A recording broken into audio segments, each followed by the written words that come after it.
Hello বন্ধুরা, কেমন আছো? বিশাখাপট্টনম স্টেশনে যখন নেমেছি তখন বাইরের দিকটা একটু একটু অন্ধকার ছিল।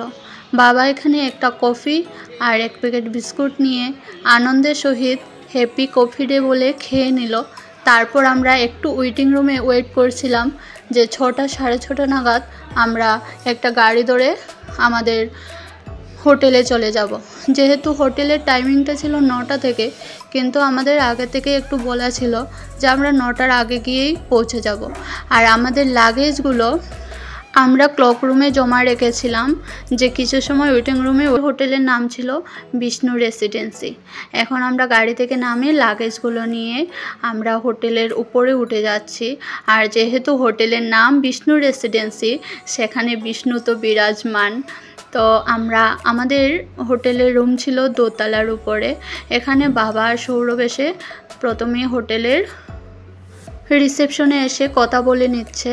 তারপর আমাদের যেহেতু হোটেল 2-3 দিন আগে থেকেই বুকিং করা হয়ে গিয়েছিল, সেই জন্য আমাদের হোটেল আর নতুন করে খুঁজতে হয়নি। আর হোটেলের রুম একটাই মাত্র আমাদের রুম বুক করা হয়েছিল। ওরা বলেছিল ডবল বেড আছে, বেড বড় আছে, কিন্তু তারপর আমরা দেখতে পেলাম যে বেডটা ডবল বেড হলেও বেডটা বেশ ছোট আছে, এতটাও বড় না, কিন্তু আমাদেরকে অ্যাডজাস্ট করে নিতে হবে। হোটেলের রুমটাও বেশ বড় ছিল। তারপরে একটা বেলকনি ছিল, বেলকনির উপর থেকে দেখা যায় রোড সাইডটা। তারপরে আশেপাশে অনেক হোটেল ছিল, আর একদমই আমাদের হোটেলের সামনেই ফায়ার সার্ভিস সেন্টার আছে। তারপরে আমরা রুমের মধ্যে ফ্রেশ হয়ে আমাদের কালকের আনা খাওয়াটা ছিল অনেকটা বেশি করে নিয়ে এসেছিলাম, একটু আলাদা করে নিয়ে এসেছিলাম যাতে সকালের টিফিনটা আমরা করে নিতে পারি রুমের মধ্যে। আমরা ফ্রেশ হয়ে টিফিন করে বেরিয়ে পড়েছি আরকে বিচ যাব বলে। আরকে বিচ যাওয়ার জন্য আমরা হোটেলের নিচ থেকেই আমরা একটা অটো বুক করে নিয়েছি। তারপরে আমরা অটো করে আরকে বিচ আসতে সময় লেগেছে মাত্র 20 মিনিট। 20 মিনিটের মধ্যেই আমরা চলে এসেছি আরকে বিচ।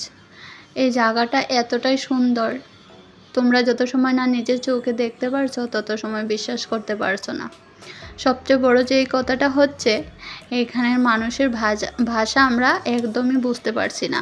ওরা কি বলছে আমরা বুঝতেই পারছি না, ওরাদের তেলেগু ভাষায় কথা বলছে। আর আমরা এখন চলে এসেছি আরকে বিচে। সমুদ্রের জলগুলো এতই পরিষ্কার ছিল, মানে খুব বেশি কুয়োর জলের মতন পরিষ্কার ছিল। আর এক সাইডে সমুদ্র, এক সাইডে পাহাড়, কি অপরূপ দৃশ্য। তারপরে এখানে না এত বেশি বালুও ছিল না। পুরীর সমুদ্রের বিচে যেরকম এত বালু থাকে, এখানে হালকা হালকা পাথর, ছোট ছোট পাথর। আর সমুদ্রের জলটা পরিষ্কার থাকার কারণ হচ্ছে পাথরের জন্য। মানুষ যে এখানে বেশি স্নানও করে না, কাউকে আমি এত বেশি সমুদ্রের জলে নামতেও দেখিনি, কিন্তু এখানের জল এতটাই পরিষ্কার ছিল যে আমার স্নান করতে সমুদ্রের জলে নামতে ইচ্ছা হচ্ছিল, কিন্তু আমাদের হাতে সময় না থাকার জন্য আমি একদমই সমুদ্রে নামতে পারিনি। তাও মোটামুটি একটু নেমেছি, একটু হাফ ভিজে গেছি।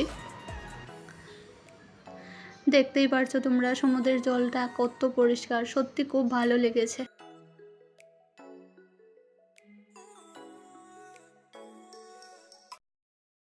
সমুদ্রের পাশে অনেকক্ষণ থাকার পর আমরা উপরে উঠে গেলাম, একদমই রোডের সাইডে। এই যে এটা হচ্ছে কালী মন্দির, পুরো দেখতে কিন্তু দক্ষিণেশ্বর কালী মন্দিরের মতন। আমরা এই মন্দিরের মধ্যে ঢুকেছিলাম আর মা কালীর দর্শন করেছিলাম। তারপর ভিতরে তো ভিডিও করতে দেয়নি, সেই জন্য আমি বাইরে থেকেই মন্দিরের শুধু ভিডিও করে নিলাম। তারপরে মন্দিরের বাইরেই ছিল একটা ডাবওয়ালা বসেছিল, ডাবওয়ালা দেখে আমরা ডাব খেতে চলে গিয়েছিলাম। তখন দুপুর প্রায় 1:30 থেকে 2টো বাজে, অনেকক্ষণ বেলা হয়ে গেছে। আমরা ডাব খেয়ে আজকে রুমে চলে যাব। রুমে গিয়ে আমরা রান্না করে তারপর খাবো। দুপুর অবধি ঘোরাঘুরি করার পর রুমে গিয়ে আমরা খাওয়া দাওয়া করে একটু রেস্ট নিয়ে বিকেলবেলা আবার বেরিয়ে পড়েছিলাম। আবার কিন্তু আমরা আরকে বিচের কাছে, আরকে বিচ থেকে একটু দূরে রয়েছে 2-3টে মিউজিয়াম, সাবমেরিন মিউজিয়াম, এয়ারক্রাফট, এগুলোই আমরা একটু দেখতে বেরিয়েছিলাম। আমার এই জায়গাটা এতটাই ভালো লেগেছিল, ভাইজাগ, কিন্তু আমার মনে মনে ফিল হচ্ছিল আমেরিকা আমেরিকা। ওই যে প্রবাসী ঘরকন্যার ভিডিওগুলো দেখি না, সেই রকম একটা ফিলিংস হচ্ছিল, আমেরিকার জায়গাগুলোর মতন লাগছিল। আর এই যে মেন পয়েন্ট ভাইজাগ, এই জায়গাতে অনেক আমরা মজা করেছি, ফটো উঠেছি, ভিডিও করেছি। তারপরে আমরা সাবমেরিন মিউজিয়ামে চলে যাচ্ছি। সাবমেরিনটা মিউজিয়াম এই রিসেন্টলি কয়েক বছর হয়েছে করার। সাবমেরিন অ্যাকচুয়ালি একটা দেশ পাহারা দেওয়ার যন্ত্র ছিল, যেটা দীর্ঘদিন জলের নিচে থেকে আমাদের এই গোটা দেশটাকে পাহারা দিত। সাবমেরিনের বিষয়ে বলার এতটুকু আমার যোগ্যতা নেই, যতটুকু আমি জানতাম ততটুকুই বলেছি। এই যে দূর থেকে যে কালো একটা দেখতে পারছো নৌকার মতন, সেটাই হচ্ছে সাবমেরিন। সাবমেরিনের ভিতরে আমরা গিয়েছি, কিন্তু আমাদেরকে ফোন যেহেতু এলাও নেই, সেজন্য ফটো ভিডিও কিছুই তুলতে দেয়নি। মিউজিয়ামের ভিতরে তো কোনো ফোন এলাও থাকে না। সাবমেরিনের ভিতরে ছিল হাজার হাজার যন্ত্র, হাজার হাজার মেশিন। মানে কি করে এই সাবমেরিনটা চলতো, কতজন পাইলট ছিল, পাইলটরা কি করে থাকতো, সব কিছু এটার মধ্যেই ছিল। সেটাই একটা মিউজিয়াম করে নিয়েছে। সাবমেরিন মিউজিয়াম ঘুরে নেওয়ার পর আমরা চলে এসেছি এয়ারক্রাফটে। এই যে ফ্লাইটটা দেখতে পারছো, এটা 2017 পর্যন্ত চলেছিল।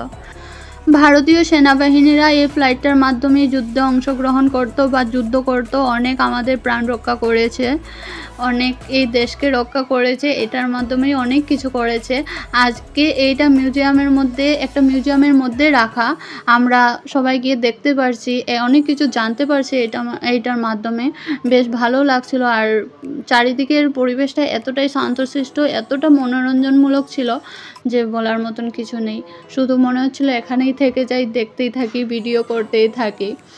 অনেকক্ষণ পর আমি টাটা দিচ্ছিলাম। তারপরে পাশেই রয়েছে আরেকটা, বাকি 2 দিন যে আমরা কোথায় কোথায় ঘুরেছি সেগুলোই তোমাদেরকে দেখাবো।